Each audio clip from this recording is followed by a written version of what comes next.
Approchez, approchez.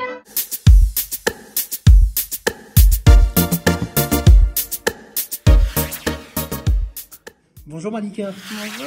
Alors, je viens de voir Samia. Oui. J'ai un coup de foudre, vraiment, pour cette histoire. Et en même temps, j'ai plein de questions à vous poser. Et ben c'est parti. Alors, je pense que c'est une histoire vraie. Oui, c'est une histoire vraie. Ok. Donc Samia a grandi en Somalie. Elle a gagné une course à Djibouti qui lui a permis d'accéder aux Jeux Olympiques de Pékin. Oui. Et c'est la seule course qu'elle a gagnée. C'est immense. Voilà. Donc c'est assez miraculeux comme histoire parce qu'elle s'entraînait toute seule dans des rues complètement défoncées par la guerre.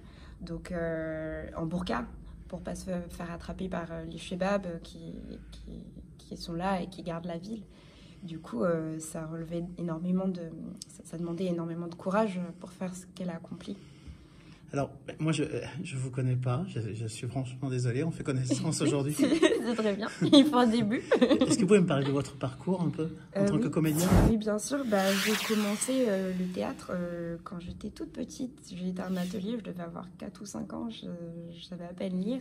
Et puis, je pensais pas du tout en faire un métier, mais c'est quelque chose que du coup, j'ai fait toute ma vie, toute ma scolarité. Et j'adorais ça. Et j'adorais aussi chanter, donc je me suis inscrite à un cours de comédie musicale.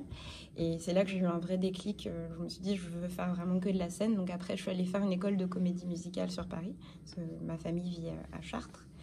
Et donc j'ai quitté Chartres et je suis venue sur Paris pour vivre de cette passion. Comme Samia est partie pour pouvoir courir. Et voilà. Et après ça, j'ai fait beaucoup de musique, en fait. Et le théâtre, ça a toujours été mon premier grand amour. Et j'ai toujours eu envie de revenir à ces racines-là. Et j'ai eu la chance de rencontrer Gilbert Ponté, l'auteur de Samia. Et pareil, un coup de foudre artistique entre nous. Et on a commencé à travailler sur cette pièce. Puis Steve Suissa est arrivé. Et on a creusé encore plus loin pour faire le spectacle que vous avez vu ce soir. Ouais, c'est une belle équipe. Oui. Et comment cette rencontre s'est passée? Avec Gilbert, oui. l'auteur. Comment il vous a trouvé? Alors, très par hasard, en fait, sur Facebook, il avait mis une annonce parce qu'il ne trouvait pas de jeune fille noire de mon gabarit avec envie de défendre ce texte-là. Donc, c'est une annonce Facebook. Il a essayé de trouver et il a pas vu beaucoup de jeunes filles, je crois. Et il m'a demandé de chanter, parce qu'il savait que j'étais aussi chanteuse. Donc, il m'a proposé de chanter. Et je pense que c'est là que peut-être ça a fait une petite différence. Il s'est dit, c'est bien, on va pouvoir mettre un peu de chant dedans. Donc, les moments chantés sont absolument magnifiques. Merci beaucoup. Ça, je tiens vraiment à vous le dire. Il y a du somalien. J'ai donc découvert cette langue-là que je ne connaissais pas. Et il y a du Dendi, c'est un dialecte du nord du Bénin. Ma maman est du nord du Bénin, donc c'est la langue qu'elle parlait là-bas. Alors voilà, je voulais vous parler de vos origines, parce que évidemment, on voit une jeune femme noire, on pense à l'Afrique, mais après, c'est surtout française et surtout comédienne. Au final. Mais là, vous parlez tellement bien de la Somalie, puis même des autres pays que vous...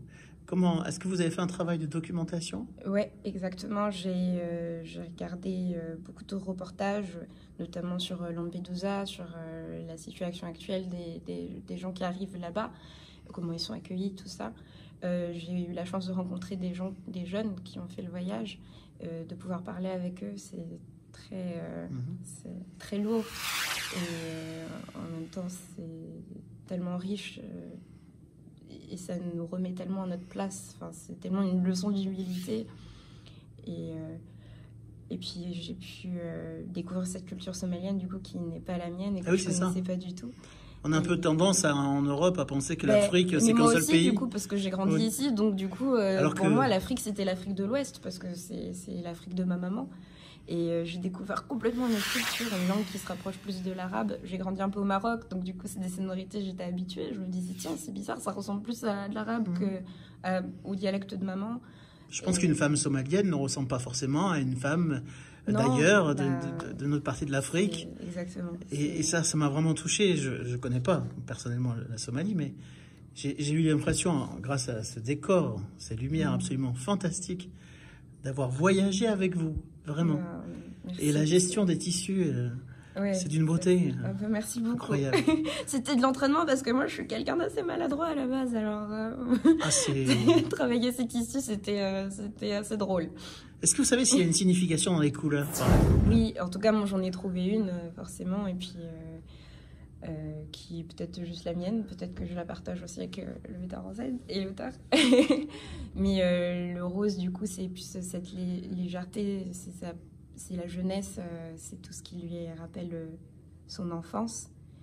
Le jaune, il a plusieurs significations, parce qu'il signifie la piste de course à un moment donné, et puis après, il devient signification de beaucoup de souffrances, d'Europe, de choses qu'on promet, que finalement, de promesses qu'on ne va pas tenir. L'orange, assez... il est orange-rouge, je sais pas, assez... rouille. Oui. Lui, c'est la violence du voyage, c'est le camion, c'est toute la souffrance qu'elle a endurée. Et le bleu, c'est le linceul, c'est l'eau aussi. C'est cette liberté qu'elle trouve à la fin, parce que finalement, sa liberté, elle l'a trouvée en partant, et puis malheureusement en n'arrivant pas. Mais finalement, la mort, ça a été aussi une délivrance. Une délivrance, ouais. Après tout ce voyage-là. J'aime énormément que... je me suis posé vraiment la question en regardant, en me disant, est-ce qu'il y a une réflexion vis-à-vis de la couleur? Et j'adore qu'il y ait une réponse à ma question. Après, on peut se faire les réponses. C'est les miennes. C'est magnifique, parce que voilà, on pourrait dire, c'est le hasard. En tout cas, sincèrement, toutes les couleurs vous vont merveilleusement bien. Merci. La première tenue, lorsque vous mettez au départ, on a l'impression que c'est juste un tissu, puis en fait, c'est comme une robe, puis c'est un voile. Et là, tout à coup, vous êtes... moi, il m'est monté une émotion absolument folle. Parce que je me suis dit, à partir d'un tissu, il y a tout un personnage qui apparaît sur scène. Ça raconte toute cette histoire de courir en bourgade. Et puis on voit une jeune femme musulmane, on voit tout ça, tout apparaît tout à coup en fait, juste en mettant un tissu. Alors qu'au départ, ça paraît juste un tissu. C'est ça. Et puis on sort de l'image de Pékin où c'est juste l'athlète en fait qui est complètement là. Et on n'a pas encore cette dimension de ce qu'elle a pu vivre pour arriver là.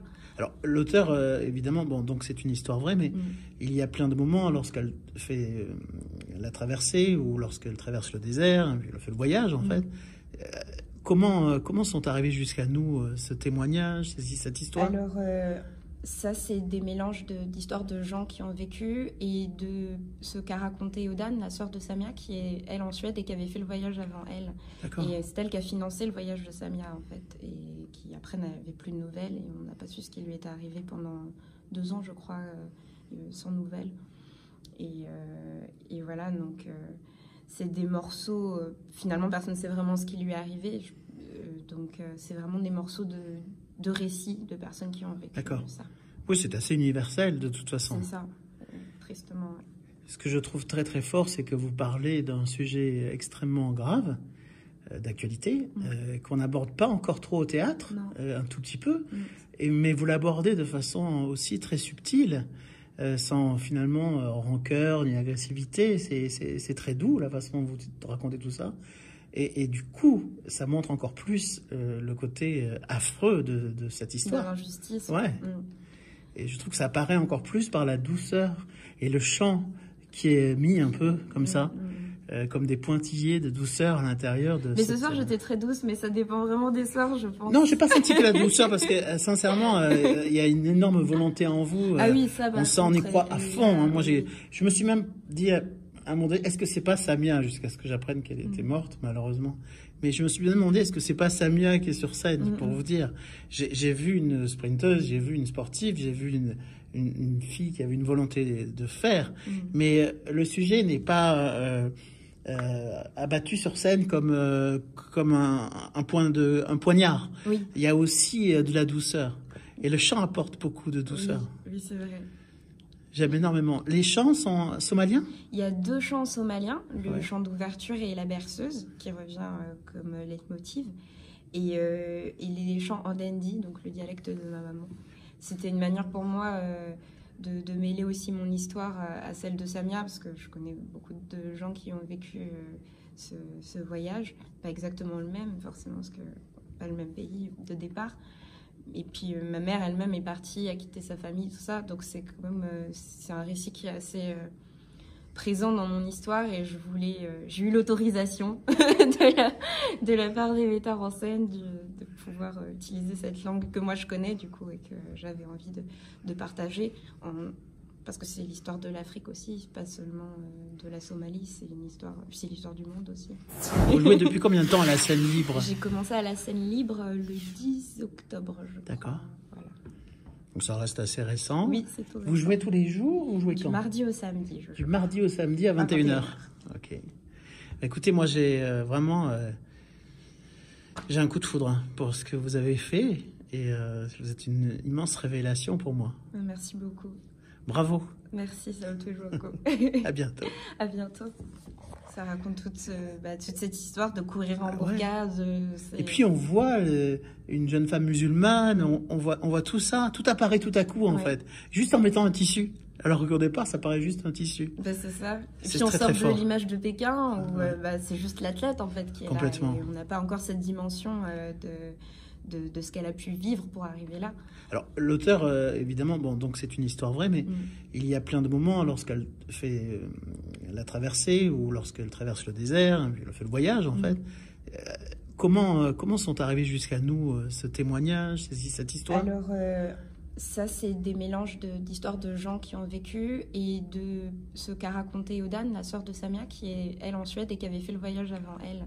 Et c'est elle qui a financé le voyage de Samia, en fait, et qui, après, n'avait plus de nouvelles. Et on n'a pas su ce qui lui était arrivé pendant 2 ans, je crois, sans nouvelles.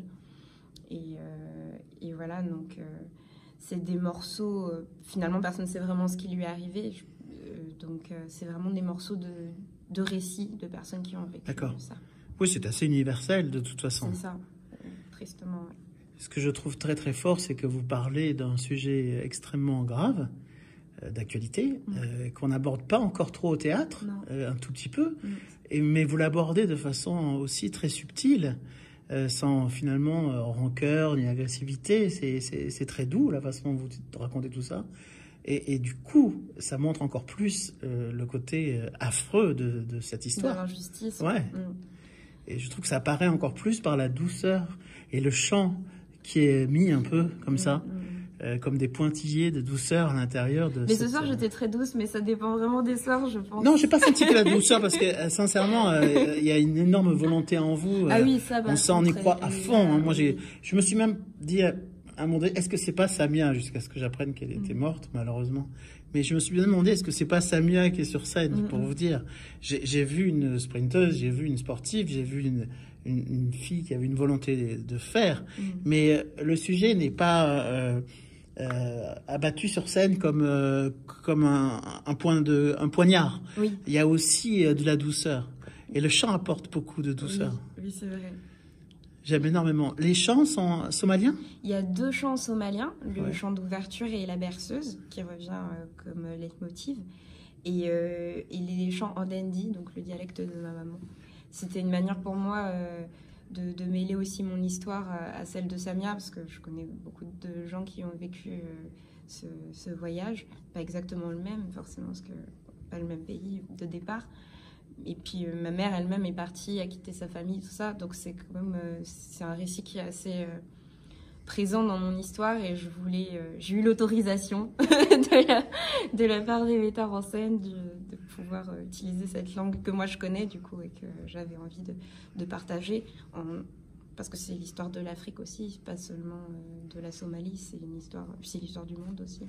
Jouez depuis combien de temps à la scène parisienne?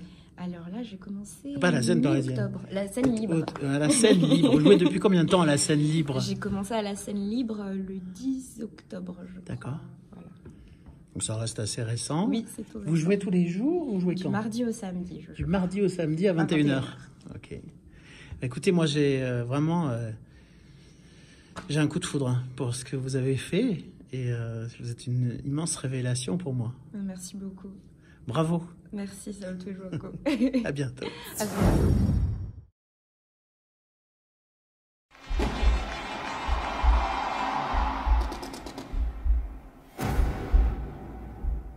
La passion fait vivre.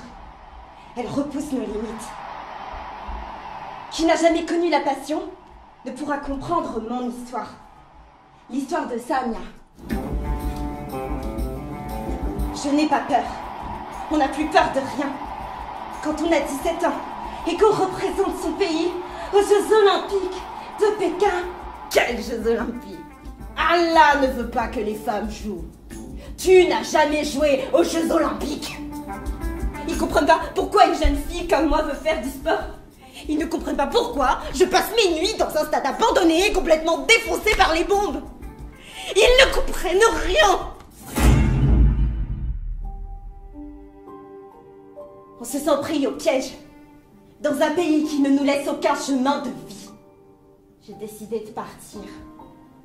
J'ai décidé de partir. Ma décision est prise. Je ferai le Tahrib, le grand voyage.